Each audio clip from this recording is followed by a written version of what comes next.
belonging and security she felt in the Hitler Youth. This girl was named Maria Ann of Helm. As a teenager, she was a member of the Hitler Youth from World War II. I will be looking at her time of the Hitler Youth and escape from East Germany, her marriage and conversion to Christianity, and finally, her life in America. Through these things, we will see how God slowly changed her heart to not only accept Christ as her Savior, but to also minister and witness to others through her testimony. Maria Ann was born in Czechoslovakia in 1926. While Maria was still a baby, her ailing mother placed her in the care of another family, according to Maria's book, Hansi, the Girl Who Loved the Swastika. After her mother died, Maria continued to live in this foster family. After the Nazis took over Czechoslovakia in 1936, all the children in Maria's town were academically tested to see if they would qualify to attend a Nazi youth leadership school in Prague, the capital of Czechoslovakia. Maria surprised her family and friends when she, among thousands, was selected to be trained in one of Hitler's special schools, says her book. As she was leaving the small town where she lived, Maria was reminded by her foster mother to never forget Jesus. Cheerful and confident, Maria didn't see how she could ever disregard the object of her and her foster family's worship. But it soon became a different story once she became immersed in the ideas of Adolf Hitler. Once in Prague, she thoroughly embraced the philosophy of Hitler and his Nazi regime, the Third Reich. But she was confused when dealing with religion. How could she, now a Hitler Youth and member of the Aryan race, pray to Jesus, a Jew and part of the inferior race? In her confusion, Maria turned to her favorite teacher, a young Nazi woman who made the persuasive case that prayer and religion as Maria knew it were old-fashioned and ineffective. From then on, Maria threw her heart and soul into Hitler and Nazism, thriving in the security and identity she found in it. It was in the training school in Prague that Maria was given the nickname Hansi, which was the feminine version of Hans. While in Prague, Hansi had begun to write to a young naval officer as part of a program for the Nazi army. As letters were exchanged between Hansi and Rudy, the Navy man, a special fondness grew between them. After meeting Rudy while he was on leave, Hansi became engaged to him before he was shipped out again. But after visiting his wealthy parents and sensing their disapproval, she soon broke off the engagement. As the end of the war neared, Hansi, who was by now 18, was told to leave Prague because of the impending danger of the Russians outside the city. It had showed that he had a great because Hansi's home was one of the last to safely leave before the Russians violently took over the city. Still expecting Nazi victory, Hansi became shocked when she learned of Hitler's suicide in 1945. From then on, her formerly unshakable belief in the Third Reich began to crumble. After Russian armies took over Czechoslovakia, Hansi and many other women and girls were forced into a communist labor camp in Bohemia. While there, Hansi became hateful and bitter as she watched the cruelty of the camp's overseer and the soldiers stationed nearby. Hansi questioned the purpose in her life now. Finally, with nothing to lose, she escaped the camp and made her way towards West Germany, which was occupied by Americans and free of communism.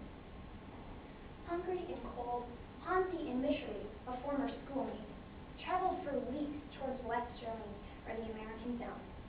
The two were bitterly disappointed when they learned an empty strip of land sat between East and West Germany. This no man's land was guarded for the express purpose of keeping people from escaping to the free West Germany.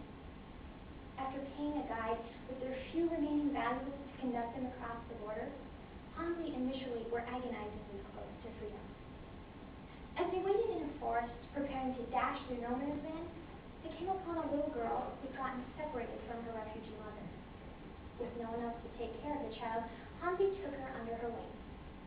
Under cover of darkness and expecting shots from the guards at any moment, Hansi, Michery, and the little girl sprinted through no man's land and into the American zone.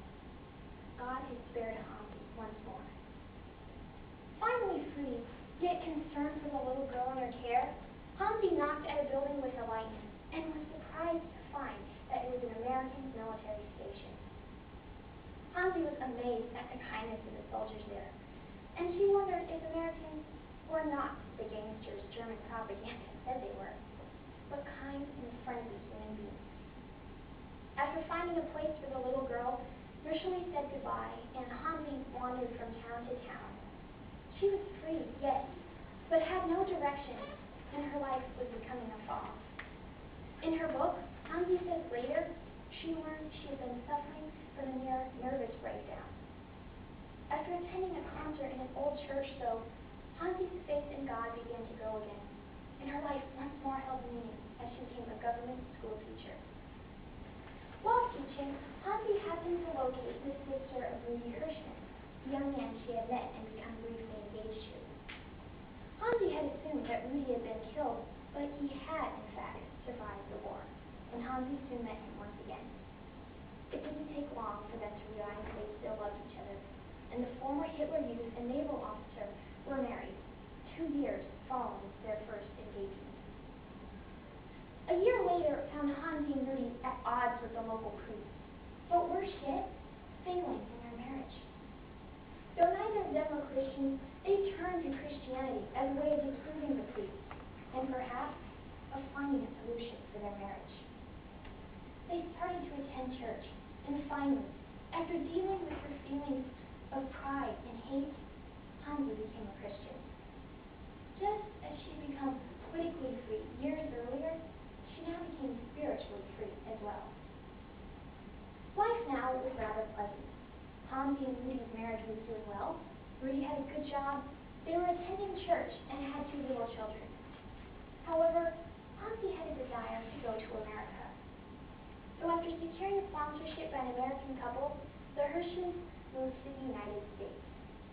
After a year or 2 in Michigan, the Hirschmans moved to California, where they bought a house and settled down. The years passed, and after having 5 kids, becoming an American citizen, and earning a bachelor's degree, Hansi decided to teach high school dropout. By this time, though, people wanted to hear her story of being in the Hitler Youth and how her life had changed. She was passionate about what God did for her and the freedom and greatness of America. Once, while leading a service in a prison, Hansi was asked if the U.S. was so wonderful, what she thought of the Americans who protested and rioted. Hansi replied that she was amazed and grateful to live in a country, she said, that is so free it lets you riot. Hansi went on to start her own ministry devoted to making and distributing biblical and patriotic materials. Today, Hansi is almost 86 years old. 2 things strike me about the life of Maria Ann Hirschman, or Hansi. First, from experiencing the lies of Hitler, communism, and ultimately sin, to becoming a child of God, Hansi is an example of how God can change our hearts and our lives to bring glory to Himself. And second, her story makes me appreciate the freedom we have in America. Even with all that is wrong with our country, we still live in the greatest nation on earth. I'd like to challenge you today to surrender yourself to God, as He can use even the least of us. I'd also like to say how much we should value the freedom we have here. As a foreigner, Hansi knew the value of our freedom, and we, as Americans, should never forget those words. Thank you.